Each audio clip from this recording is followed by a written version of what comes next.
mengenai Bumil Tangguh menyambut bulan Ramadan. Karena memang minggu depan kita akan mulai puasa ya Kak ya. Jadi minggu ini kita akan coba untuk membahas dengan Kak Sherena. Namun sebelum kita memulai kelas edukasi hari ini ya, ada beberapa hal yang ingin saya ingatkan kembali untuk teman-teman dan juga para ibu yang sudah hadir di Zoom ini ya, terkait dengan absensi nanti akan dikirimkan di kolom chat ya, yang dimana bagi para teman-teman dan juga ibu sekalian ya, bunda-bunda yang sudah mengisi absensi akan otomatis mendapatkan sertifikat dari kelas edukasi hari ini. Seperti itu. Dan nanti kita juga ada pemaparan materi dari Kak Serena, sekaligus juga nanti setelah ada pemaparan materi, kita juga akan membuka sesi tanya jawab ya. Jadi untuk teman-teman dan juga bunda-bunda semua yang ingin bertanya kepada Kak Serena akan dipersilahkan, dan juga kalau ada yang ingin sharing, boleh silahkan ya. Di sini kita berbagi bersama-sama ya. Dan juga setelah itu nanti kita ada penutup. Nah, untuk mempersingkat waktu, baik kita akan mulai kelas edukasi hari ini ya. Untuk Kak Sherena, kami persilahkan waktu dan tempatnya. Terima Baik, kasih, terima Kak. kasih. Untuk share screen-nya boleh dibantu ya, Kak? Oh iya, Baik, terima kasih. ditunggu ya, Kak.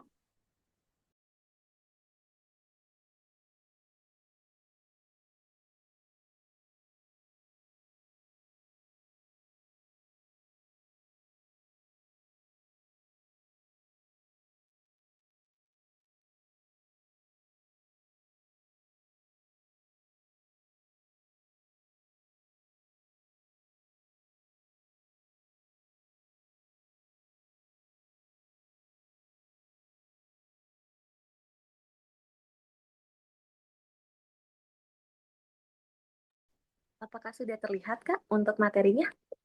Baik, sudah. Mungkin O- bisa di full size saja, Kak? Oke, untuk di full ya, ditunggu. Ya,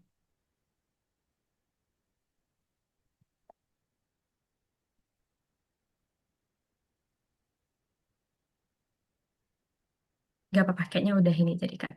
Oke, Baik, ya. Baik, untuk oke. Kak Sherena dipersilakan ke tempat dan waktunya. Terima kasih. Baik, terima kasih. Assalamualaikum warahmatullahi wabarakatuh. Selamat sore, selamat siang menuju sore, atau lebih tepatnya selamat sore kepada para ibu-ibu yang sudah hadir pada sore hari ini menyempatkan waktunya di weekend yang mungkin agak hujan pada sore hari ini untuk membahas topik yang cukup menarik, yaitu Bumil Tangguh menyambut Ramadan. Topik puasa saat hamil ini tuh selalu menjadi dilema, di mana di lapangan saat saya praktik itu saya sering bertemu dua tipe ibu. Yang pertama takut akan puasa karena khawatir janinnya kenapa-kenapa, lalu ada yang kedua justru memaksakan puasa meskipun tubuhnya sudah memberi sinyal yang tidak kuat. Jadi hari ini kita tidak bicara secara hitam putih mana yang benar, mana yang salah, tapi kita akan bahas secara medis dan secara realistis supaya ibu-ibu ke depan bisa ambil keputusan yang aman, bukan karena tekanan sosial atau tekanan tuntutan agama atau keluarga sekitar, tapi atas dasar ilmiah atau medis. Boleh next slide. Baik, sebelumnya perkenalkan dulu, nama saya adalah Bidan Sherena Aisyah Maharaini. Saya biasa dipanggil Bidan Sherena atau lebih dikenal lagi sebagai Bidan Sena. Saya itu aktif dalam edukasi, terutama kepada kesehatan wanita, kesehatan ibu, dan juga kesehatan anak serta remaja. Fokus saya itu adalah upaya preventif dan promotif seperti yang saya lakukan pada hari ini. Dan saya juga aktif sebagai narasumber dalam kelas-kelas kehamilan atau kelas-kelas kesehatan wanita.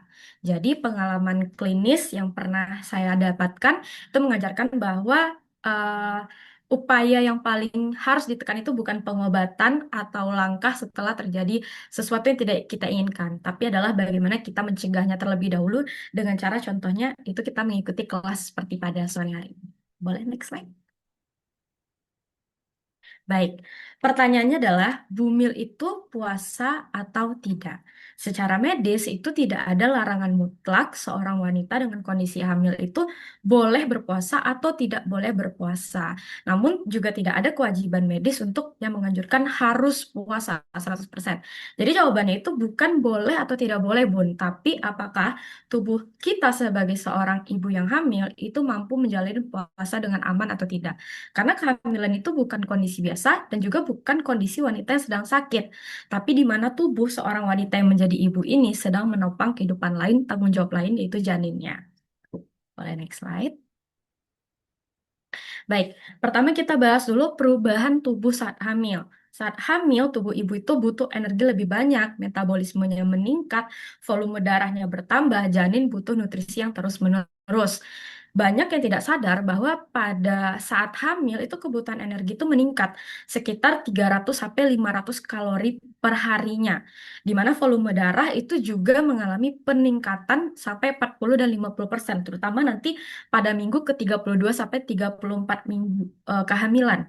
Ini artinya tubuh kita sebagai wanita itu bekerja secara ekstra terus-menerus selama kehamilan 9 bulan tersebut. Jadi kalau asupan itu berkurang lama terus-menerus dalam 30 hari, contohnya selama berpuasa, tubuh ibu itu akan memprioritaskan janin terlebih dahulu. Jadi yang akan menjadi korban itu adalah jasad atau tubuh si ibu tadi. Dan biasanya perempuan yang dalam keadaan hamil dan dipaksakan berpuasa dengan keadaan dia yang tidak sehat sebelum berpuasa, itu akan jadi cepat lemas, cepat pusing, dan juga hipoglikemia, yang akan kita bahas berikutnya. Boleh next slide? Lalu apa sih yang terjadi pada saat berpuasa? Pada saat berpuasa itu singkatnya tubuh memakai cadangan energi. Gula darah itu menjadi naik turun, risiko dehidrasinya juga meningkat, dan jika ekstrim terjadi ketosis. Akan saya jelaskan. Jadi saat puasa panjang dalam 30 hari lamanya itu, tubuh kita itu masuk ke fase memakai cadangan energi. Jadi kalau glukosa sebagai sumber energi pertama kita habis, itu tubuh akan mulai memecah lemak. Jadi lemak itu sebenarnya sumber dari cadangan ini tadi. Nah, terbentuklah namanya keton. Nah, proses ini disebut dengan ketosis. Jadi ketosis ringan itu sebenarnya adaptasi normal untuk seorang ibu hamil. Tapi kalau sering berkepanjangan terus-menerus selama 30 hari, karena singkatnya seperti ini, ibu ini tidak sehat, tidak cukup energinya, sehingga dibutuhkan namanya energi cadangan. Energi cadangan ini boleh dipakai, tapi cuma ibaratnya sesekali, karena ini bukan utama. Tapi kalau terus-menerus dalam 30 hari dipakai, ini bisa jadi tanda tubuh nantinya kekurangan energi.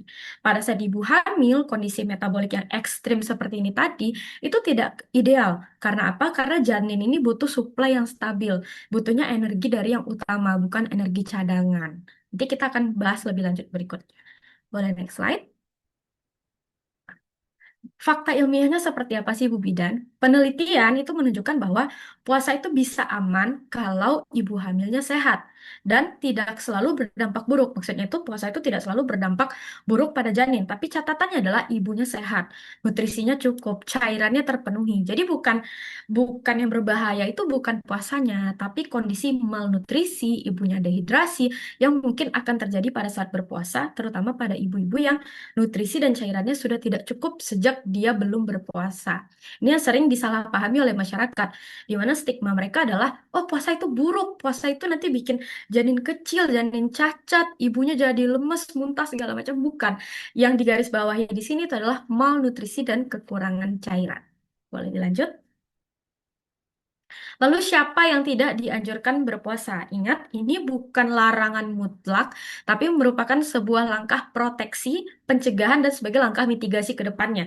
Jadi, misalnya ibu yang anemia sedang atau berat, ibu hipermesis gravidarum atau yang mual muntahnya berlebihan sampai sudah tidak bisa makan lagi. Setelah itu ada diabetes gestasional dan hipertensi atau preeklamsia, di mana biasanya ibu hamil udah tahu ya, hipertensi dan preeklamsia ini di mana di puskesmas, pernah dijelaskan, di klinik bidan atau di rumah sakit. Lalu ada janin kecil atau IUGR atau intrauterine growth restriction dan CAG, yaitu kekurangan energi kronis, di mana biasanya ibu-ibu hamil dicek lingkar lengan atasnya atau lilanya Dimana kalau kurang dari 23 cm itu dibilang biasanya namanya ibu-ibu kek. Nah, misalnya anemia dulu. Kalau ibu itu sudah kekurangan hemoglobin atau kekurangan sel darah merah, itu puasa akan memperparah kondisi hipoksia jaringan. Nah, diabetes gestasional itu pada puasa bikin gula darah ini naik ekstrim, turunnya juga ekstrim. Nah, kalau preeklamsia itu dehidrasi ini bisa memperburuk kondisi. Biasanya bisa kita lihat kadang ada kakinya yang bengkak nantinya, ibu jadi lemes, lalu urinnya keruh. Nah, itu biasanya sudah dijelaskan sama ibu-ibu yang rutin untuk kontrol cek kehamilan. Nah, kondisi ini puasa itu jadinya bukan ibadah lagi, bukan ibadah yang menyehatkan lagi, tapi yang ada jadi risiko untuk si janin yang sebagai tanggung jawab si ibu dan juga kepada tubuh ibu sendiri. Karena jika ibunya sudah tidak sehat, di mana semua energi ibu diberikan untuk si janin, lalu si janinnya andai kata janinnya bisa bertahan, lalu si ibu tidak bertahan, apakah itu sebagai ibu yang bertanggung jawab ke depannya? Bagaimana kita bisa memastikan anak kita ke depannya akan baik-baik saja jika kita melindungi diri sendiri, sendiri saja itu belum berhasil. Nah, boleh kita lanjut lagi. Kita akan bahas selanjutnya itu adalah puasa per trimester. Jadi per trimester itu berbeda-beda sebenarnya yang dialami, apa yang akan dilewati dan tantangannya itu berbeda. Pada trimester satu itu kalau perempuan yang sedang hamil dipaksakan untuk berpuasa, itu biasanya akan rentan mual dan hipoglikemia. Hipoglikemia ini adalah kekurangan gula sebagai energi tadi itu. Rentan mual tidak berpuasa pun ibu-ibu trimester satu pasti sudah mual muntah, morning sickness. Nah, jika dipaksakan berpuasa, di mana dia baru sahur nih, pagi-paginya udah keluar, udah ada outputnya dalam bentuk muntah, bagaimana bisa bertahan belasan jam ke depan? Itu yang akan menjadi tantangan besar.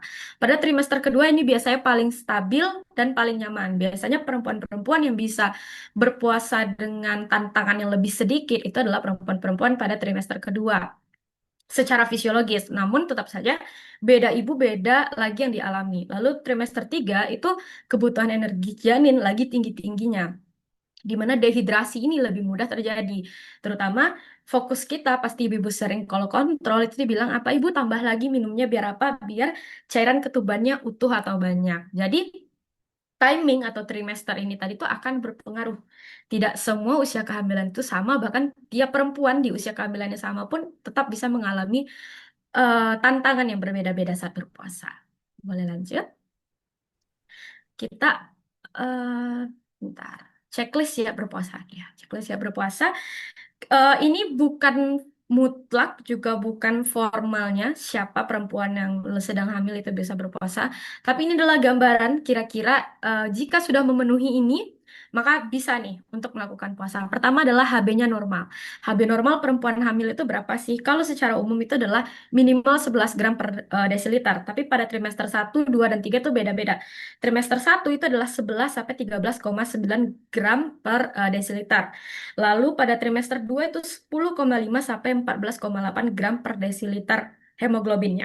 Lalu trimester 3 itu 11 sampai 12,8 gram per desiliter. Kenapa di trimester 2 lebih meningkat? Itu karena nanti akan terjadinya proses hemodilusi namanya. Lalu berat badan cukup. Karena apa? Jika berat badannya sudah kurang, di mana dia akan mengalami kek tadi, berarti cadangan energinya tidak memadai. Dan ini sangat berbahaya, bukan hanya untuk janin, tapi untuk ibunya juga.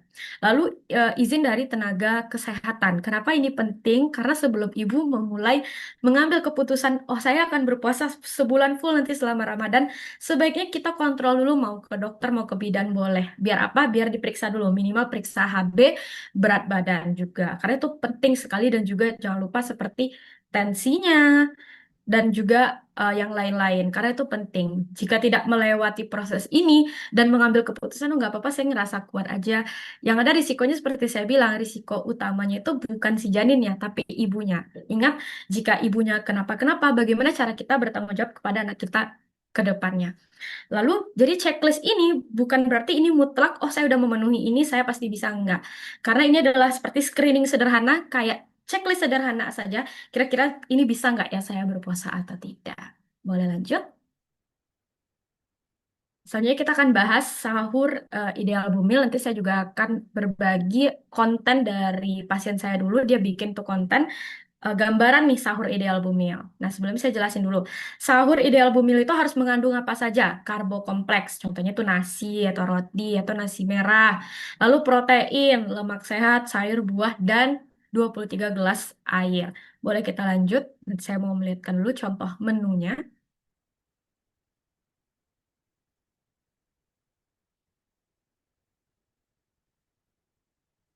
Boleh di next slide dulu, Kak?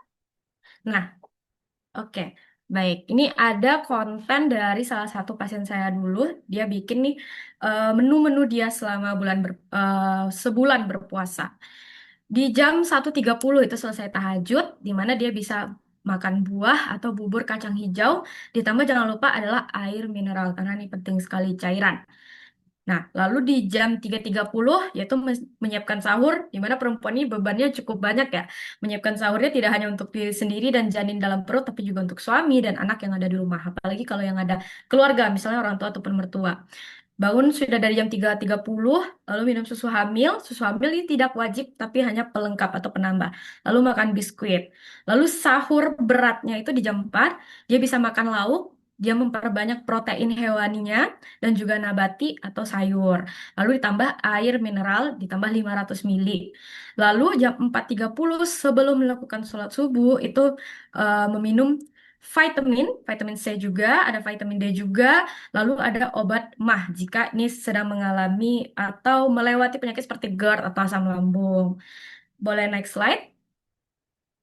Lalu buka puasa nih. Buka puasanya dia makan kurma jumlah ganjil karena memang sudah anjuran sesuai sunnah Nabi. Lalu makan roti karena biasanya apa setelah berpuasa cukup panjang biasanya nggak doyan nasi. Jadi makannya apa roti, lalu ada puding atau burjo, bubur kacang hijau, lalu ada kue manis.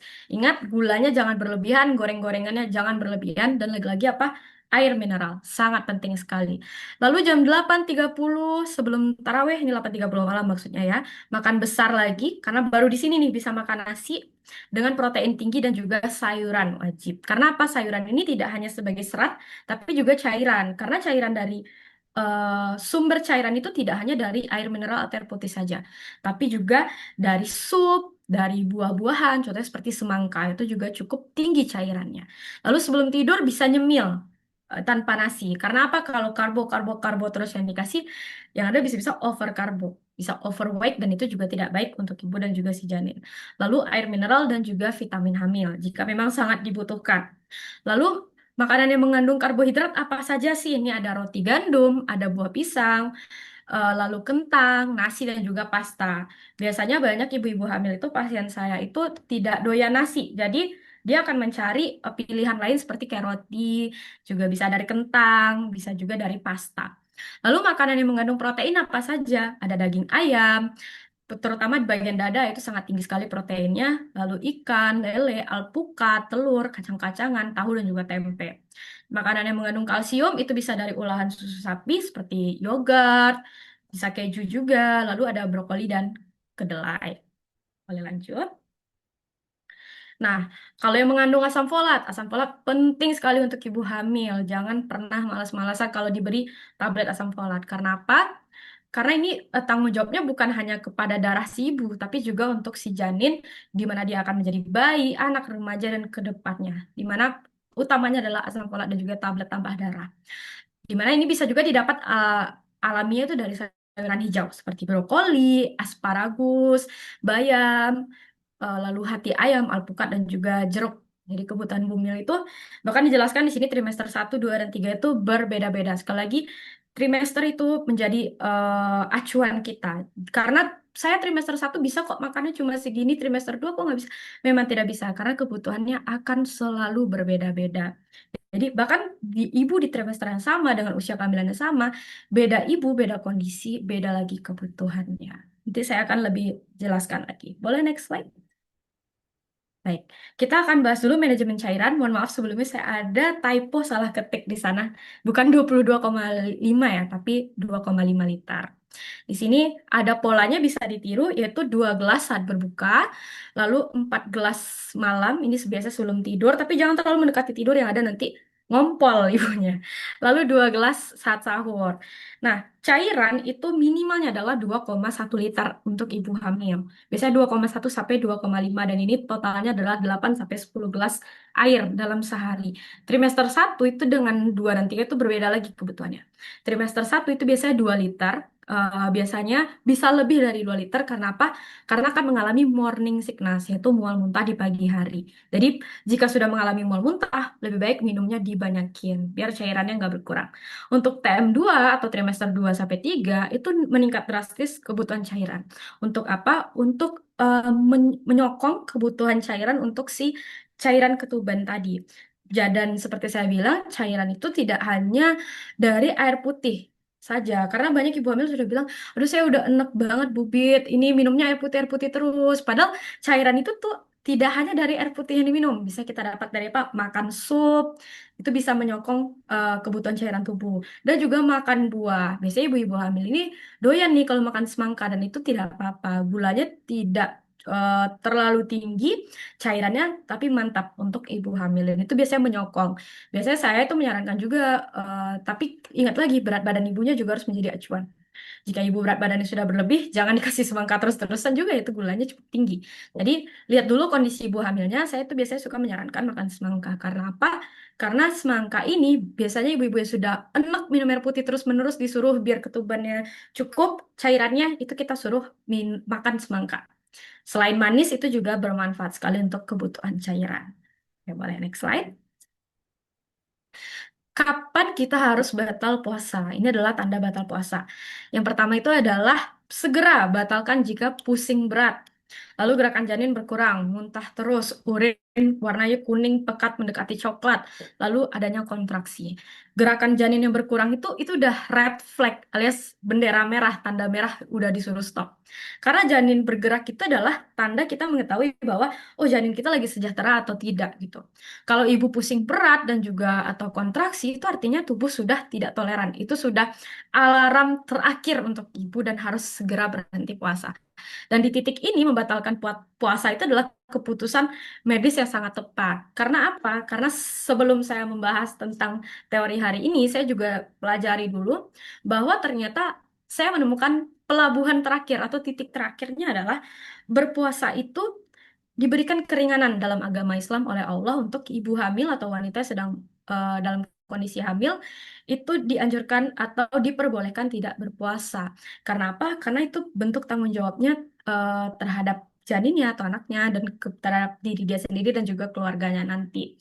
Jika dalam agama, jika Tuhan saja sudah memberikan kita keringanan, kenapa kita tidak mengambil keringanan tersebut sebagai bentuk ketaatan kita sebagai umat? Gimana kita taatnya karena apa? Karena kita harus bertanggung jawab nih kepada janin kita yang nantinya harus kita besarkan, kepada diri kita di mana kita harus nih mendampingi anak kita sampai dia sudah bisa kita lepas gitu. Dan itu adalah salah satu bentuk ketaatan. Jadi jangan dipaksakan berpuasa hanya karena oh saya harus berpuasa, ini wajib selama Ramadan tidak. Kita sudah diberikan keringanan, tanggung jawab lain yaitu menjadi seorang ibu. Boleh lanjut? Selanjutnya kita akan bahas mitos atau faktanya. Baik, mitosnya adalah puasa bikin bayi kecil. Yang bikin bayi kecil itu bukan puasanya, tapi adalah malnutrisi atau kekurangan nutrisi dan itu biasanya kronis. Yang ada itu yang membuat bayi tadi itu tidak tumbuh dan kembang secara optimal sehingga nanti ukurannya pasti kecil. Jadi bukan karena puasanya, tapi karena malnutrisinya. Lalu ibu hamil itu harus puasa, itu tidak tepat. Seperti saya bilang tadi bahwa dalam Islam sendiri, dalam agama saja itu sudah memberikan keringanan. Artinya tidak memaksakan tubuh di luar batas fisiologisnya. Baik, boleh lanjut. Jadi puasa itu pilihan yang sehat, bukan paksaan. Kesehatan ibu sama janin itu adalah prioritas. Jadi keputusan terbaik adalah menjaga kedua-duanya gitu. Ibadah kita tetap dapat, kesehatan kita tetap aman. Jadi ibu tidak perlu memaksa atau bahkan merasa bersalah jika memilih yang paling sehat. Seperti saya bilang tadi, kita memilih untuk tidak berpuasa demi sebagai bentuk pertanggungjawaban kita kepada janin kita dan diri kita serta keluarga itu adalah salah satu bentuk ketaatan. Jadi kesehatan itu juga tidak berseberangan dengan agama. Tentunya hal-hal yang diberikan agama pasti sudah jauh ke depannya untuk keselamatan si ibunya tadi. Lalu setelah itu boleh next slide. Wah, ini sudah memasuki closing statement. Baik, saya sudah siapkan ini closing statementnya. Sebentar. Nah, dari materi yang saya bawa hari ini bahwa puasa pada saat hamil itu bukan soal, oh saya wanita yang kuat, saya wanita beriman, atau saya wanita yang tidak kuat, saya lemah iman, bukan. Tapi ini adalah soal kesehatan dan pertanggungjawaban. Soal mengenali tubuh sendiri, soal menjaga amanah kehidupan yang dititipkan oleh Tuhan, yaitu janin kita tadi. Kehamilan itu adalah fase di mana tubuh kita bekerja sebagai wanita dalam keadaan yang sangat luar biasa. Bahkan pada saat kita tidur, hamil, itu tetap tubuh ini bekerja untuk si janinnya. Jadi kalau suatu hari ibu-ibu di sini merasa tidak sanggup untuk melanjutkan puasanya, itu bukan kelemahan, itu bukan tanda tidak beriman, bukan. Itu justru tanda kita sebagai wanita mendengarkan tubuh kita dan melindungi calon bayi kita. Dalam kebidanan, kita tuh selalu memegang prinsip bahwa ibu sehat, janin pasti selamat. Ibadah itu penting, tapi kesehatan ibu dan bayi juga bagian dari ibadah dan bagian dari ketaatan. Tidak ada keputusan yang benar atau salah dalam mengambil keputusan berpuasa atau tidak berpuasa, tapi merasa lebih tenang, merasa lebih yakin itu adalah pilihan yang lebih baik. Karena ibu yang tenang, ibu yang sehat itu adalah lingkungan terbaik untuk tumbuh kembang janin kita. Terima kasih sudah mendengarkan materi-materi yang saya bawakan pada sore hari ini. Semoga Ramadan nanti kita dapat menjalankannya penuh berkah, penuh kesehatan, dan juga nyaman selama dijalani. Saya mendoakan ibu-ibu yang hadir pada hari ini sehat dan dalam kondisi yang terbaik sampai persalinan nanti. Ingat bahwa setiap detak jantung bayi di dalam rahim itu adalah titipan dan ibu adalah pelindung pertamanya. Terima kasih. Assalamualaikum warahmatullahi wabarakatuh.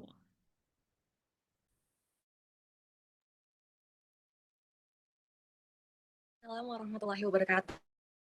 Wah, terima kasih Rena atas materinya yang sangat luar biasa sekali. Tadi juga semangat banget ya, tadi Kak Serena bawainnya.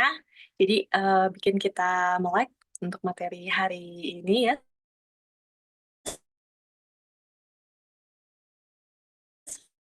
sore ini. Dan teman-teman semua, setelah sesi tanya jawab, jadi bagi bunda-bunda ataupun juga teman-teman yang ingin bertanya, boleh silakan raise hand, boleh, ataupun juga bisa dikirim di kolom chat.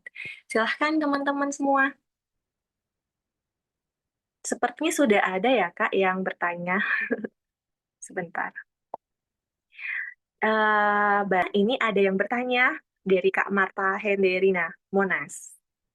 Pertanyaannya adalah, apa yang harus dilakukan Bumil jika merasa lelah atau tidak nyaman saat berpuasa? Dan bagaimana cara Bumil memastikan asumsi gizi terpenuhi saat berpuasa? Mungkin maksudnya nutrisi ya. Oke, terima kasih Kak Marta atas pertanyaannya. Untuk Kak Serena, bagaimana? Apakah ini mau dijawab? Boleh, boleh. Saya langsung jawab saja ya Kak Hana. Baik. Baik. Kepada Bunda Marta ya tadi pertanyaannya. Baik. Baik, apa yang sebentar maaf. Apa yang harus dilakukan Bumil jika merasa lelah dan tidak nyaman saat berpuasa dan bagaimana cara Bumil memastikan asupan gizi maksudnya ya, terpenuhi pada saat berpuasa. Baik, kalau Bumil itu merasa lelah, pusing, tidak nyaman saat puasa itu bukan hal sepele, apalagi kalau terus-menerus dialami itu berarti sudah alarm merah atau tanda merah dari tubuh dan tidak boleh diabaikan. Tubuh ibu hamil itu lebih sensitif terhadap perubahan gula darah dan cairan seperti saya jelaskan pada materi tadi. Langkah yang harus dilakukan pertama itu kenali sinyal tubuh. Jadi biasanya jika lelah ringan itu mungkin masih wajar, tapi waspadai jika lelahnya itu bikin Atau berdampak berikutnya itu adalah pusing berat, lemas sampai bergetar, lemas sampai tidak bisa melakukan kegiatan, lalu mual yang sangat hebat, muntah terus-menerus, pandangan udah mulai berkunang-kunang, sampai kita merasakan, aduh kok janin saya gerakannya berkurang, bahkan sampai tidak ada gerakan, dan juga nanti akan mengalami kontraksi perut. Nah, ini adalah tanda tubuh tidak lagi toleran terhadap puasa tadi. Jadi, apakah saya bisa membatalkan puasa? Jangan ragu, segera batalkan puasa jika tanda-tanda seperti saya jelaskan tadi sudah muncul. Segera batalkan dengan cara kita minum air putih, lalu kita makan makanan manis yang alami seperti kurma atau buah seperti semangka yang saya jelaskan tadi. Lalu mulai kita lanjut makanan yang makan berat, yaitu butuh karbohidrat, protein, sayuran dan lain-lain. Biasanya kalau sudah lemas seperti ini dipaksakan langsung nasi itu juga tidak mau.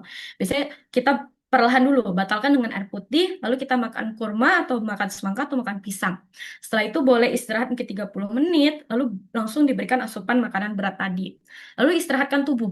Yang paling penting itu adalah kurangi aktivitas fisik berat. Biasanya ini saya temui pada pasien-pasien yang ibu hamil, puasa, dan bekerja pula. Dan apalagi pekerjaannya pekerjaan outdoor, kerja lapangan, yaitu lebih gawat lagi. Bumil yang puasa itu tidak disarankan untuk terlalu capek. Jangankan bumil yang puasa, yang nggak puasa pun nggak disarankan untuk capek dan terpapar panas yang lama. Seperti saya bilang tadi, biasanya kegiatan atau bekerjanya outdoor itu lebih sering mengalami kondisi ini. Lalu kita melakukan evaluasi untuk puasa berikutnya.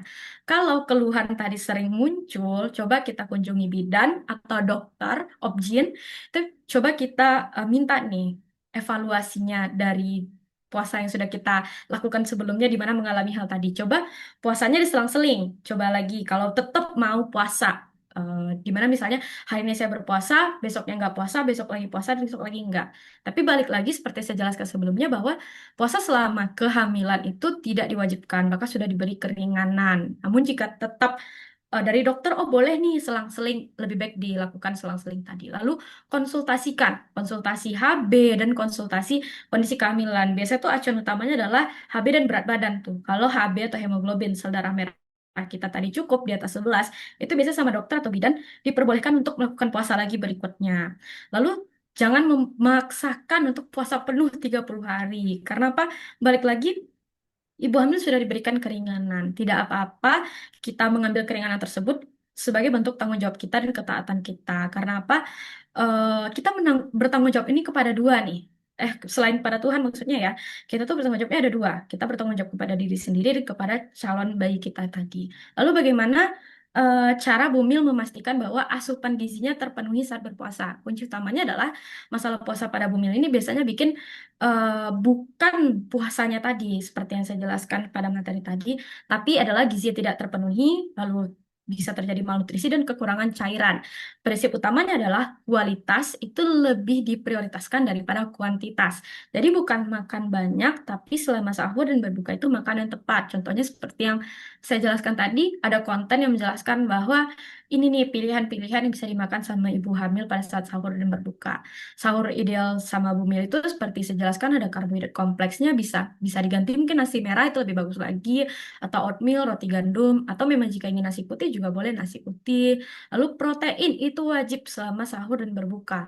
Minimal telur deh, telur atau dada ayam atau ikan dan tahu tempe. Ada lemak sehat juga, bisa alpukat, kacang, atau boleh santan nggak Bubit? Boleh, tapi secukupnya aja. Fungsi lemak sehat ini buat apa sih Bubit? Ya buat cadangan energi tadi lebih stabil, karena itu yang dibutuhkan oleh si bayi kita, si janin kita. Lalu lengkapi juga serat dan vitamin. Buah, sayur itu wajib, vitamin juga wajib seperti vitamin C, vitamin D itu juga wajib sama kehamilan. Dan kalau memang sudah dibekali nih sama Bu Bidan atau sama dokternya tablet tambah darah atau asam folat, lebih baik diminum. Kalau takut mual, minumnya sebelum tidur malam aja. Jadi strategi-strategi yang seperti saya jelaskan tadi itu eh, sangat wajib untuk dilakukan oleh ibu hamil. Puasa saat hamil itu lagi-lagi bukan soal kuat-kuatan, bukan soal iman-imanan, tapi soal strategi dan mengenali bahasa tubuh kita atau batas dari tubuh kita limitnya itu bisa sampai mana gitu. Bumil boleh puasa kalau tubuhnya kuat, gizinya terpenuhi, cairannya cukup, dan tidak ada komplikasi gitu. Baik, saya kembalikan kepada Kak Hana. Oke.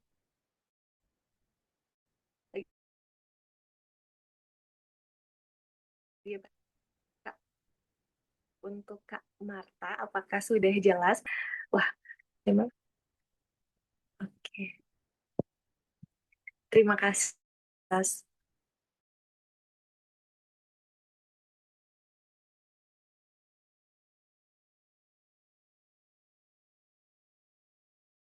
kan tadi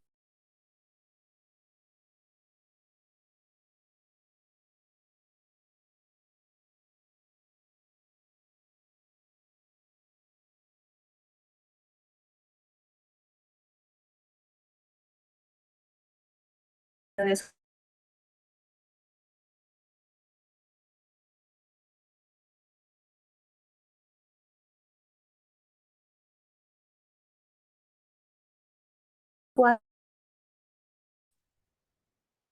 Nah, bagaimana nih Kak Sherena? Jadi kalau ada Bumil tapi selama puasa dia tidur terus, itu bagaimana untuk tubuhnya? Baik, terima kasih. Ini pertanyaan dari Lauren ya. Kalau puasa tapi tidur terus aman atau tidak? Nah, ini sebenarnya realita yang paling sering ditemui waktu saya dinas di puskesmas. Itu banyak banget ibu hamil yang nanya, Bubit, saya puasa tapi tidur terus gitu. Kalau saya tanya sama Ustadz, ya gak baik juga karena puasa kalau tidur terus gak baik juga. Kalau secara kesehatan bagaimana? Tidur itu memang mengurangi pengeluaran energi karena kita mungkin kalau selama tidur itu pengeluaran energinya hanya dari bernafas saja. Tapi tidak otomatis membuat puasa itu akan menjadi aman untuk seorang wanita yang hamil. Masalah puasa pada ibu hamil itu adalah kekurangan cairan dan juga kekurangan nutrisi, bukan cuma sekedar capek dan memenuhi apa namanya kebutuhan tidur bukan, tapi seperti yang saya jelaskan tadi adalah kebutuhan energi nutrisi, kebutuhan nutrisi dan juga kebutuhan cairan dan itu tidak didapat dari tidur. Jadi kalau tidur terus sampai melewatkan jadwalnya kita minum, melewatkan jadwalnya kita makan yang cukup, terutama pada saat sahur dan berbuka dan selama bulan puasa itu tetap berisiko. Jadi tidur yang cukup bahkan tidur yang berlebihan itu tidak akan membuat puasa kita berkualitas dan juga tidak akan membantu menyokong kebutuhan kesehatan kita selama berpuasa. Jadi tidak saya anjurkan. Yang saya anjurkan tetap adalah memenuhi kebutuhan nutrisi dan juga cairan seperti tadi. Jika memang saya tidak kuat bubit untuk saya udah cukupin nih kebutuhan nutrisi dan cairan tapi tetap tidak kuat berpuasa. Jadi saya tidur aja.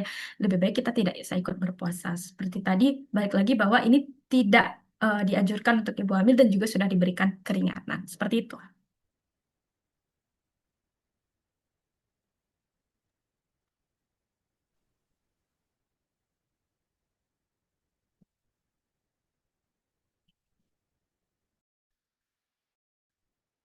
Oke, untuk jawabannya sudah jelas apa Kak untuk Kak Lauren ya.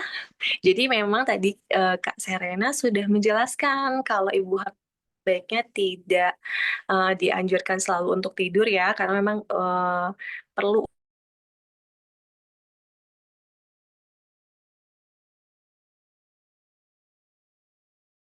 untuk memenuhi kebutuhan nutrisinya ya.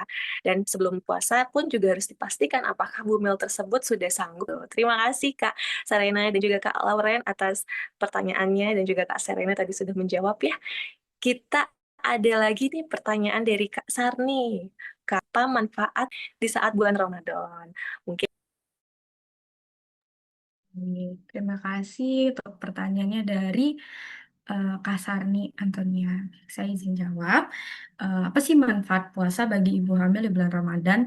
Puasa pada ibu hamil ini masih diperbolehkan, bahkan tidak ada kata larangan atau dibolehkan secara medis selama hamil, asal kondisinya sehat dan tidak memiliki komplikasi kehamilan. Dan juga kebutuhan gizi sama kebutuhan cairannya sudah terpenuhi jauh sebelum wanita ini hamil. Namun perlu dipahami bahwa puasa pada ibu hamil atau wanita dengan kondisi hamil itu bukan untuk mencari manfaat kesehatan, melainkan ibadah yang boleh dijalankan jika kondisi-kondisinya memungkinkan, seperti memang sudah cukup HB-nya, berat badannya sudah oke, pola makannya setiap hari sudah oke, itu baru. Jadi fokusnya bukan mencari manfaat, tapi maaf, Memang ada manfaatnya. Saya tuh pernah baca itu memang ada manfaatnya. Secara ilmiah, secara medis itu memang ada. Di mana kita bisa mendapatkan manfaatnya, pola makan kita jadi lebih teratur. Biasanya puasa itu membuat jadwal makan itu menjadi lebih teratur, seperti sahur dan berbuka. Nah, jika menu yang dikonsumsi itu bergizi seimbang, ini tuh dapat membantu pola makan menjadi lebih terkontrol. Terutama pada ibu-ibu yang malas makan, pada ibu-ibu kurang berat badannya, atau ibu-ibu kek, dan juga ibu-ibu yang overweight. Biasanya ini jadi bagus karena apa? Makannya itu jadi lebih teratur dan jika sedang berpuasa pasti dia akan menjadi lebih proteksi dirinya lebih meningkat gitu. Jadi pada saat berbuka sudah dianjurkan ibu makannya menunya cuma ini ya, itu pasti akan lebih dilakukan lagi. Karena apa? Ya ampun kalau saya nggak ngikutin nih kata dokter atau bidan ya saya takut kenapa-kenapa bayi saya atau janin saya nanti selama berpuasa. Lalu manfaatnya lagi adalah membantu mengontrol kenaikan berat badan. Seperti saya jelaskan tadi itu biasanya pada ibu-ibu yang overweight atau kekurangan berat badan. Lalu menjaga kestabilan gula darah. Jika sahur sama berbuka nanti itu tidak berlebihan makanan manis, gorengan, itu puasa ini bisa membantu, bisa menjadi langkah menjaga gula darah tadi tetap stabil. Tetapi ini tidak berlaku untuk ibu dengan diabetes gestasional. Jadi ada pengecualian. Lalu manfaatnya itu bisa juga pada psikologis dan spiritual pastinya. Banyak ibu hamil itu merasa lebih tenang, merasa lebih bahagia, dekat secara spiritual saat beribadah, saat sholat, mengaji selama berbulan berpuasa itu. Jadi kondisi psikologis ibu yang baik ini tadi tuh akan berdampak positif juga pada janinnya. Dengan catatan adalah ibu tidak anemia, tidak diabetes gestasional, tidak ada komplikasi, asupan gizinya sudah cukup jauh sebelum kehamilan dan rutin minum tablet tambah darah serta asam folat dan vitamin-vitamin yang sudah dianjurkan oleh dokter dan bidan. Lalu pertanyaan berikutnya adalah cara mengatasi stres dan emosi saat Ramadan pada ibu yang hamil. Nah, perubahan hormon pada saat hamil ini memang naik turun kayak roller coaster dan membuat emosi seorang wanita ini menjadi lebih sensitif. Ditambah kondisinya lagi berpuasa gitu. Ibu bisa merasa lebih mudah lelah, lebih mudah stres dan ujung-ujungnya apa? Jadi pemarah nih biasanya. Cara yang bisa dilakukan apa? Sama saja seperti sebelumnya, cara bagaimana sih langkah kita support emosional atau ibu ini yang bisa kita lakukan selama kehamilan nih. Yang pertama itu adalah istirahat yang cukup. Ini sudah pasti. Kurang tidur itu membuat emosi kita jadi lebih tidak stabil. Tapi kalau tidurnya berlebihan, itu juga bikin emosi kita jadi gak stabil. Jadi seperti saya bilang sebelumnya, tidur yang panjang itu bukan solusi. Jadi usahakan tidur malam kita cukup, tidur siang bisa 2 jam, itu juga sudah cukup. Lalu jangan memaksakan diri. Jika tubuh kita sudah lelah, itu kita tidak perlu memaksakan aktivitas berat. Kehamilan itu bukan waktu untuk memforsir diri. Saya pernah ketemu pasien yang bukan pasien maksudnya klien ibu hamil yang sebelum hamil dia itu rutin angkat beban berat, olahraga naik turun tangga setiap harinya di kantor segala macamnya. Nah, pada saat hamil dia tetap ingin memaksakan dirinya tetap melakukan hal tersebut. Nah, itu tuh bukan pilihan yang bijak, bukan pilihan yang tepat. Memang kondisi hamil ini bukan membuat kita menjadi wanita yang lemah atau sakit. Namun pada saat ini kita tuh punya tanggung jawab nih. Kita harus memprioritaskan juga kesehatan janin kita untuk 9 bulan ke depan. Lalu kita bisa kelola emosi dengan apa? Relaksasi. Bisa dengan tarik nafas dalam, bisa selama bulan puasa kita penuh zikir, penuh doa, lalu mendengarkan murotal, bisa juga dan jalan santai pada pagi sore. Lalu jangan lupa dukungan keluarga itu sangat penting. Selama kehamilan jangan biarkan diri kita ini sendiri. Kita punya suami, kita punya keluarga, punya ibu, punya bapak, punya mertua, atau punya tetangga atau teman-teman circle yang positif dimanfaatkan. Jangan biarkan diri kita ini sendiri, jangan apa-apa sendiri, tidak mau terbuka sama orang lain, tidak cerita. Karena apa? Itu yang ada bikin kita mendekati yang namanya anxiety dan itu bisa berdampak pada apa depresi. Yang paling parahnya adalah setelah kita mengalami persalinan nanti akan ada baby blues dan segala macamnya karena apa? Selama hamil itu emosinya sudah tidak stabil. Jadi kesimpulannya bagaimana kehamilan ini adalah masa menjaga dua kehidupan, kehidupan kita dan juga kehidupan janin kita. Ibadah dalam Islam ini memberi keringanan nih bagi ibu hamil. Lagi-lagi seperti itu ya. Keringanannya, kenapa nggak diambil keringanannya sebagai bentuk ketaatan dan ketakwaan? Karena ibu sehat, janin aman, pasti sudah pasti ibu merasa lebih tenang. Ibu yang sehat secara fisik dan sehat secara mental itu adalah lingkungan paling sehat untuk janin dan calon bayi kita ke depannya. Begitu. Terima kasih, saya kembalikan kepada Kana. Terima kasih Kak Serena atas jawabannya. Wah, Jawabannya sangat lengkap sekali ya, Kak, dan kompleks sekali. Terima kasih, Kak. Dan untuk Kak Sarni, bagaimana? Apakah sudah cukup untuk jawaban dari Kak Serena? Ya, tadi juga sudah dijelaskan oleh Kak Serena kalau tentu puasa bagi ibu hamil tuh banyak manfaatnya ya. Ya, namun tetap dipastikan lagi untuk ibu hamil tersendiri apakah tidak anemia, apakah tidak diabetes, dan juga apakah ada komplikasi dari status kehamilannya. Seperti itu. Dan juga tentunya untuk cara mengatasi stres dan emosi yang sudah dijelaskan oleh Kak Serena tadi juga ini terkait dengan perubahan hormonal ya, perubahan hormonal dan juga tentu banyak sekali cara untuk mengatasi stres atau emosi di bulan puasa untuk ibu hamil. Salah satunya itu kita bisa mendapatkan dukungan dari keluarga, terutama suami ya Kak Serena, seperti itu. Dan lanjut lagi kan nih ada pertanyaan, halo Kak, aku mahasiswa kebidanan dari Kak Trinia dari Gerakan Janin Kurang, kita bisa batalkan puasa. Pertanyaan saya, makanan seperti apa yang bisa memancing atau menimbulkan janin gerak aktif lagi? Apakah yang manis atau seperti apa? Terima kasih. Terima kasih Kak Tridewi atas pertanyaannya. Boleh Kak Serena langsung dijawab? Baik, terima kasih Kak Hana. Terima kasih juga Kak Tridewi untuk pertanyaannya. Jika gerakan janin berkurang saat puasa, makanan apa sih yang bisa membantu atau memancing gerakan janin? Nah, pada saat ibu hamil, masa gerakan janin berkurang itu, langkah pertama yang memang harus dilakukan itu adalah segera berbuka. Seperti yang saya jelaskan juga. Segera minum air putih, itu sudah pasti. Lalu bisa makan buah berikutnya. Nanti setelah itu istirahat, baru kita makan makanan berat. Tapi tidak sesederhana itu. Karena lebih baik kita pahami dulu nih, karena salah satu penyebab paling sering itu, janin ini nih, gerakannya berkurang itu adalah karena kadar gula darah itu tadi turun. Di mana kadar gula ini adalah indikator kita apakah nutrisi atau energi si ibu ini cukup untuk diberikan kepada si janin. Sehingga apa? Suplai energi ke janin ini bisa menurun kalau kadar gula darah ibu juga menurun. Jadi janin itu sangat bergantung pada glukosa nih dari ibu sebagai sumber energi utamanya. Nah, makanan atau minuman apa sih yang bisa membantu merangsang gerakan janin? Yang pertama itu adalah makanan minuman manis yang alami. Manis memang, tapi alami. Karena ini biasanya paling cepat membantu. Contohnya apa? Air putih dikombo dengan kurma. Itu biasanya kita anjurkan sekali nih untuk saat membatalkan puasa. Lalu jus buah tanpa gula yang berlebihan. Jangan jus buah, misalnya, oh ya udah deh Bubit saya mau minum jus mangga, tapi susu kental manisnya bisa sampai 1 gelas. Jangan dong ya. Lalu ada buah manis seperti pisang, mangga, atau kurma tadi juga sangat boleh. Lalu teh manis dengan gula yang secukupnya juga dan minum teh juga jangan sering-sering. Karena apa? Selama hamil kita itu kenapa sih dibilang jangan sering-sering ya minum yang ada kafein kayak teh sama kopi? Karena selama hamil kita kan minum tablet tambah darah ya Bun.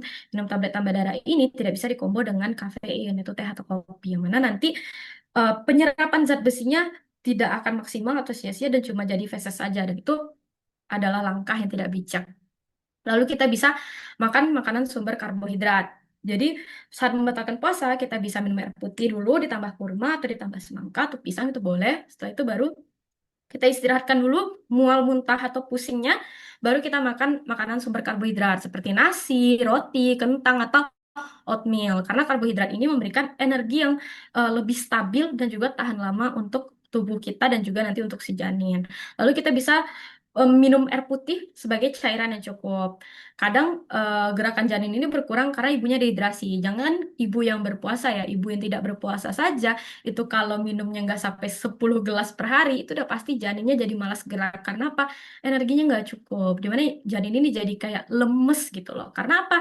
Ibunya juga cukup, janinnya apalagi gitu. Jadi minum air putih ini bisa membantu memperbaiki sirkulasi dan volume cairan tubuh dari ibu. Cuma kita bisa ingat jika sudah makan atau minuman manis lalu gerakan janin tetap berkurang, tidak juga terasa gerakan janinnya dalam 1 sampai 2 jam dan ibu juga merasa tidak enak badan, lemes, pusing atau mual muntah dan nyeri pada perut, itu segera periksa ke tenaga kesehatan, bisa ke puskesmas, bisa ke IGD rumah sakit atau bisa juga ke klinik bidan. Nah, tips tambahannya yang biasanya itu kita ajarkan pada saat kontrol kebidan itu adalah setelah berbuka itu coba berbaring miring kiri biasanya. Karena apa ini akan memicu nih gerakan janin. Lalu kita fokus lagi merasakan gerakan janin. Coba jangan jangan sampai stres gitu. Setelah kita batalkan puasa, kita coba dulu evaluasi ini 1 sampai 2 jam ke depan. Lalu kita hitung gerakan janin itu minimal terasa tidak ya 1 sampai 2 jam ke depan setelah kita berbuka tadi.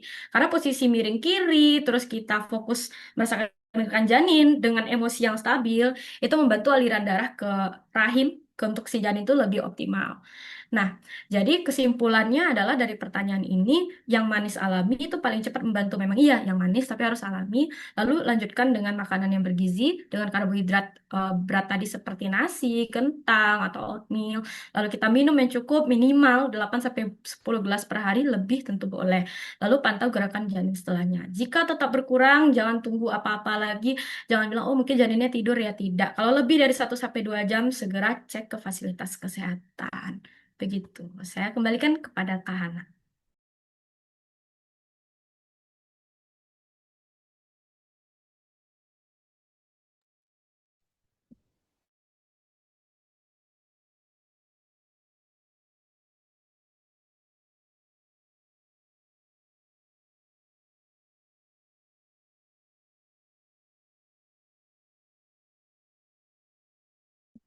Terima kasih Kak sekali ya untuk pertanyaan dari ini yang ingin bertanya. Dari Bidan, izin bertanya untuk para sekian dan terima kasih. Nah, untuk Kak Serena dipersilahkan.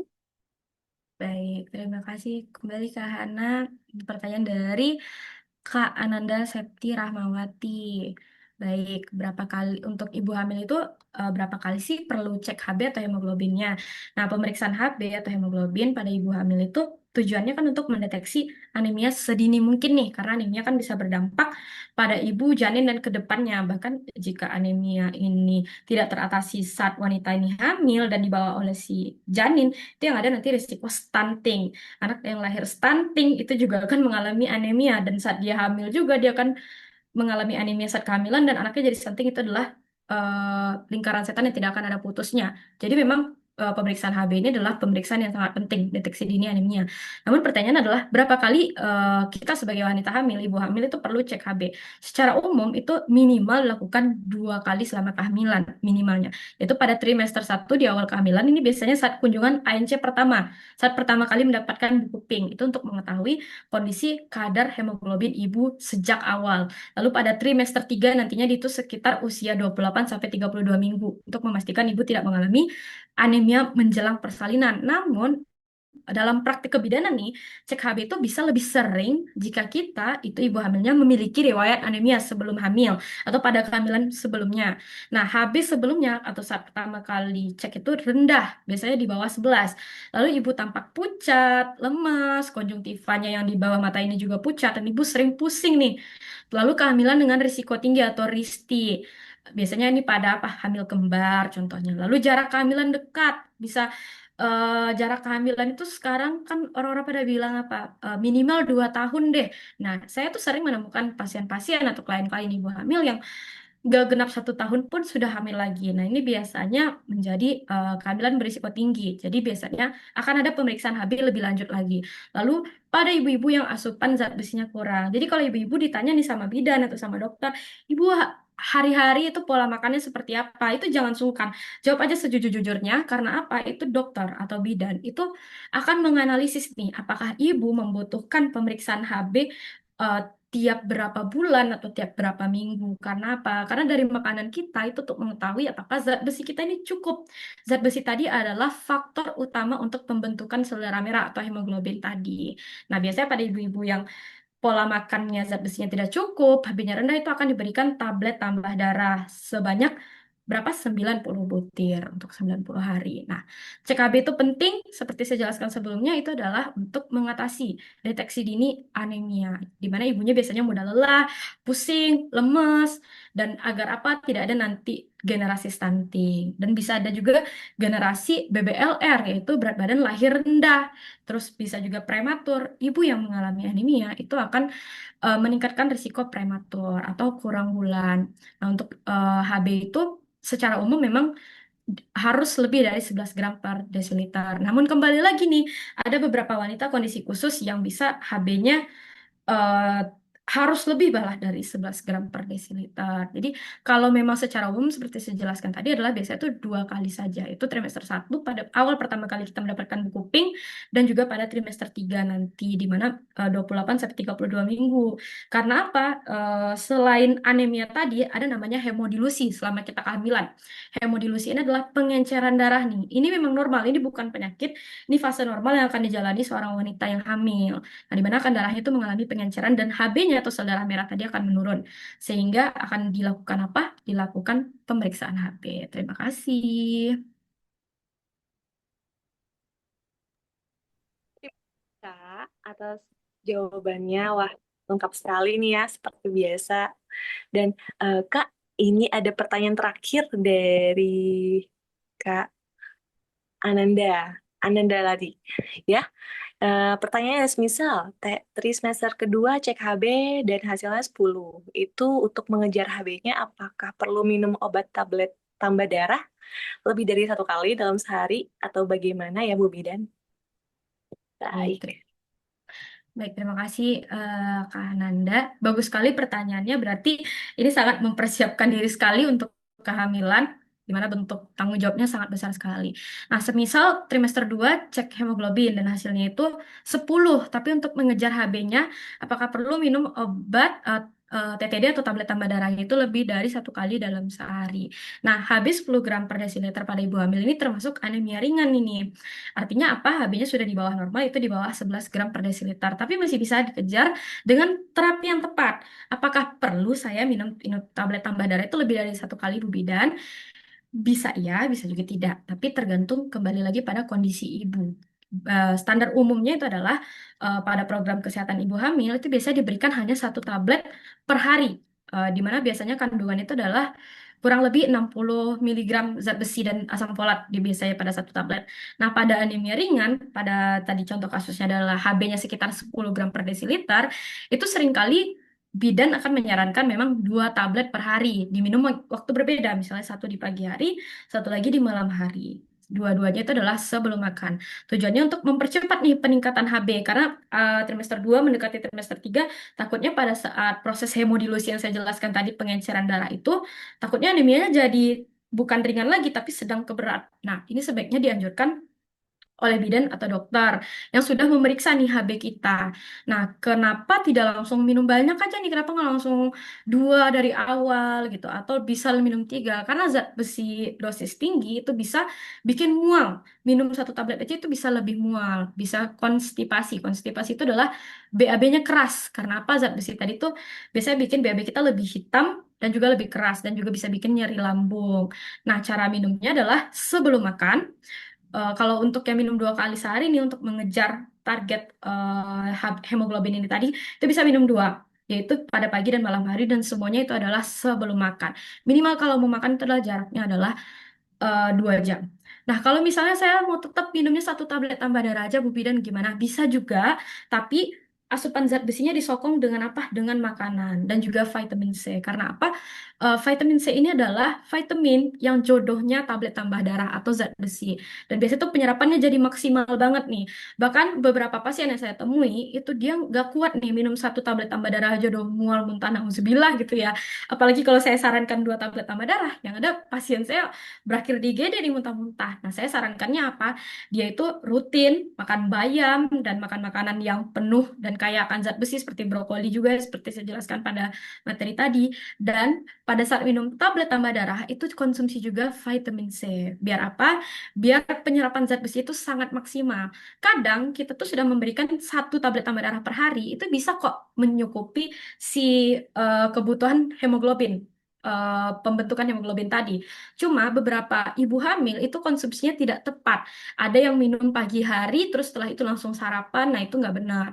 Yang sebaiknya dilakukan adalah minumnya malam hari saja. Selain untuk mual, di mana tubuh kita tuh kan tidak makan lagi, tidak beraktivitas lagi. Jadi kita minum nih 1 tablet tambah darah sebelum tidur, lalu kita langsung minum vitamin C, atau bisa minum air jeruk, atau makan jeruk, atau makan buah-buahan yang kaya akan vitamin C, lalu istirahat. Nah, biasanya ini sudah cukup kok untuk mengejar eh, ketertinggalannya si hemoglobin kita tadi. Selain si sayur-sayuran tadi yang tinggi akan zat besi itu contohnya adalah daging merah. Nah, daging merah, lalu ada hati ayam atau hati sapi. Kalau doyannya hati sapi boleh juga. Bisa dari telur, dari sayur hijau seperti bayam, kangkung, brokoli, dan juga kacang-kacangan. Setelah itu tidak lupa minum tablet tambah darahnya dengan cara yang tepat. Agar apa? Agar pada saat trimester 2, transisi trimester 2 dan ketiga itu bisa mengejar ketertinggalan si hemoglobin tadi. Namun, jika merasa saya sudah cukup nih Bu Bidan makan bayam, telur segala macam tapi tetap rendah, ya balik lagi, silakan balik lagi ke bidan dan dokternya. Biasanya itu akan disarankan minumnya 2 tablet. Jadi fokusnya di sini itu adalah saya hampir lupa banyak perempuan atau wanita hamil itu yang berpikir bahwa oh ya udah minum tablet tambah darah aja udah cukup. Jawaban itu salah dan itu tidak bijak. Yang benar adalah jika kita minum tablet tambah darah, kita harus siap juga minum vitamin C. Jika kita minum tablet tambah darah, kita juga harus siap nih makan daging, makan kacang, makan telur, tahu, tempe, dan sayur-sayuran hijau. Agar apa? Penyerapan si tablet tambah darah tadi itu tidak sia-sia. Jangan kita minum tablet tambah darah, sudahlah bikin kita jadi sakit perut, bikin mual muntat, biasa feses kita jadi hitam, jadi keras. Tapi apa? Penyerapannya sia-sia karena caranya nggak benar tadi, caranya salah. Makanannya tetap nggak benar, minumnya pagi hari, setelah itu sarapan, lalu minum susu, minum kopi, teh, ya itu sia-sia. Jadi balik lagi, apakah minum 2 tablet ini wajib? Tidak. Jika masih anemia ringan, tidak. Bisa dikejar keterlambatannya dengan makanan utama tadi. Namun jika sudah makanan utama tadi dicukupi dan tidak dapat mengejar juga nih minimal 11 gram per desiliter, bisa akan disarankan minum 2 tablet tambah darah. Berikut. Terima kasih. Terima kasih Kak Serena atas jawabannya untuk Kak Ananda. Nah, eh, Kak Serena, ini ada pertanyaan satu lagi. Kalau ibu hamil dia punya riwayat autoimun, apakah diperbolehkan Kak untuk puasa? Baik, Dari terima kasih. yang dari mau Pak. Baik. Terima kasih Kak Hana. Nah, pertanyaannya tadi autoimun ya. Ini sudah jauh nih kalau udah bahas autoimun. Makanya baru-baru ini lagi viral nih soal autoimun itu adalah ada wanita yang sebelum menikah udah autoimun, lalu setelah menikah bahagia bersama suaminya autoimunnya jadi sembuh. Bahkan dokter pun juga bingung nih kok bisa autoimunnya sembuh dengan bahagia dengan suaminya. Nah, pertanyaannya, kalau misalnya ibu dengan kondisi atau riwayat autoimun itu berpuasa, tadi mana pertanyaannya? Wah, nggak ketemu nih sama saya pertanyaannya, Kak. Oh, maaf. Nih, dari Kak Mafwa ya. Nah, semisal ibu hamil mempunyai riwayat autoimun, apakah diperbolehkan berpuasa? Baik, Bunda, di sini tuh kembali lagi fokusnya tuh bukan boleh, tidak boleh, wajib atau tidak wajib. Kembali lagi nih, sebelum kita hamil, kita pasti sudah membawa autoimun tadi. Nah, dengan kehidupan kita sehari-hari yang dimana kita bisa makan pagi, makan siang, makan malam, apakah dengan kondisi tersebut autoimunnya baik-baik saja? Apakah tubuh kita baik-baik saja? Jika jawabannya baik-baik saja, maka ini bisa jadi bahan evaluasi nih untuk hamil. Nah, apakah selama hamil, sebelum kita berpuasa nih, kita selama hamil yang di hari-hari seperti biasa saja, itu kondisi tubuh kita sudah baik-baik saja? Jika sudah baik-baik saja, oke, kita bisa geser lagi nih ke evaluasi yang berikutnya. Silakan kita boleh trial puasa 1 kali dulu. Boleh puasa dulu hari ini, itu akan menjadi evaluasi untuk puasa berikutnya. Nah, berpuasa, hamil, autoimun itu 3 kondisi yang kompleks sekali kalau menurut saya. Karena apa? Autoimun ini tuh bukan cuma kondisi fisik nih yang menjadi indikator tubuh kita akan baik-baik saja, tapi kondisi mental juga. Seringkali saya melihat pasien-pasien atau wanita atau bahkan orang dengan autoimun itu biasanya kondisi fisiknya itu bagus gitu. Maksudnya apa? Asupan vitaminnya bagus, makannya bagus, dia rajin olahraga dan segala macam. Tapi secara mental dia tidak baik-baik saja dan autoimunnya tetap kambuh. Dan itu macam-macam cara kambuhnya. Beda orang, beda lagi yang dialami pada saat autoimunnya mengalami reaksi gitu. Nah, apakah boleh atau tidak boleh untuk berpuasa? Kembali lagi ke pertanyaan pertama tadi, apakah sebelum saya pada bulan Ramadan saya itu baik-baik saja? Apakah autoimun saya dan tubuh saya ini baik-baik saja? Lalu pada saat saya hamil dan tidak berpuasa, apakah autoimun saya baik-baik saja? Nah, balik lagi, jika saya merasakan baik-baik saja, HB saya cukup, berat badan saya aman, saya sudah merasa, oh pola nutrisi saya sudah cukup nih, saya tidak akan mengalami kekurangan nutrisi, tidak mengalami malnutrisi, tidak mengalami kekurangan cairan, baiklah saya akan coba nih puasa 1 hari. Nah, jika selama 1 hari ini baik-baik saja, boleh dilanjutkan tuh puasanya. Namun jika di 1 hari trial ini tidak baik-baik saja, balik lagi jangan dipaksakan. Karena apa? Puasa ini bukan soal wajib gak wajib, bukan soal boleh nggak boleh, tapi apakah soal tubuh ini sanggup atau tidak sanggup. Begitu jawabannya. Kasih.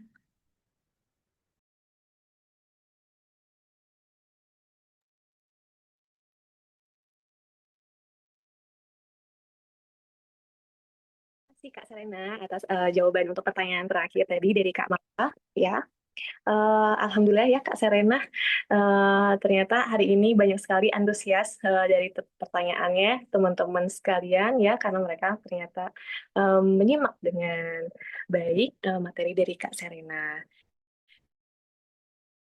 Nah, jadi kesimpulan dari kelas edukasi diperbolehkan berpuasa, namun sebelumnya dipastikan dahulu untuk status kesehatannya. Apakah ada komplikasi yang bisa mempengaruhi puasa dari bumil tersebut seperti itu. Dan juga tadi Kak Serena dari materi yang sudah disampaikan, sudah dijelaskan, sudah diberitahu kepada kita semua ya, termasuk dari checklist siap puasanya ya, dari HB-nya normal, BB cukup, tidak ada komplikasi, kemudian juga sudah izin oleh nakesnya ya, dan juga tubuhnya juga merasa sehat.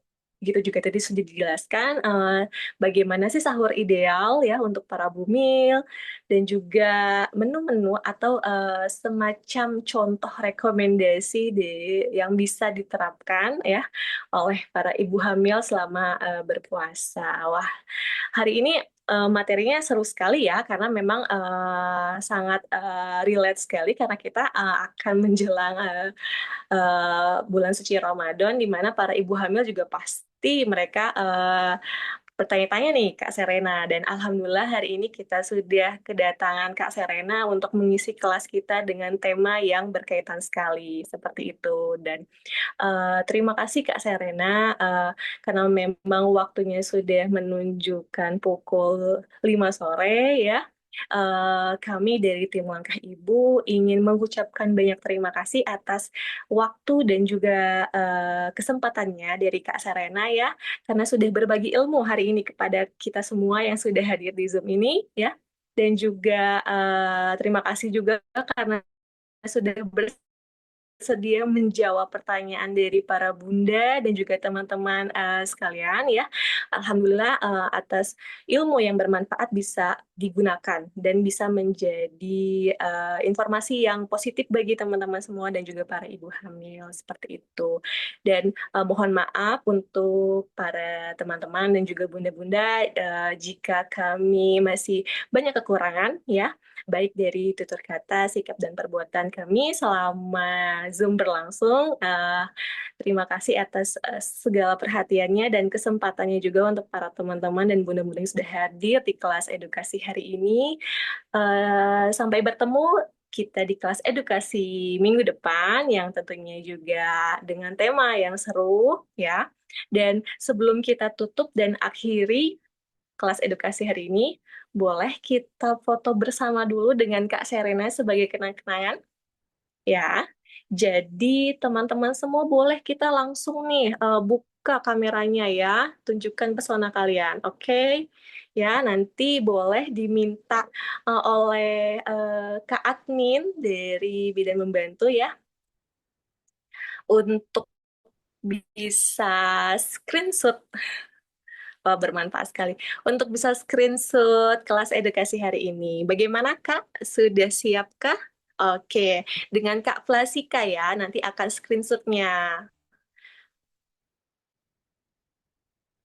Oke, jadi dimulai ya Kak Flasika. Untuk slide pertama. Satu, dua, tiga.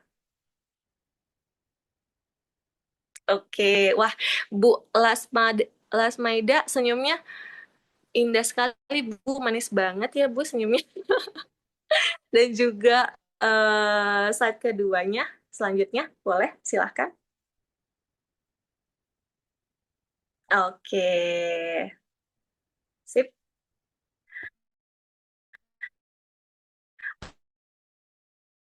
Eh, Alhamdulillah kita sudah selesai di eh, penghujung acara ya tentunya. Sampai bertemu kembali waktu dan kesempatan dan juga untuk teman-teman dan Bumil semua. Terima kasih semuanya.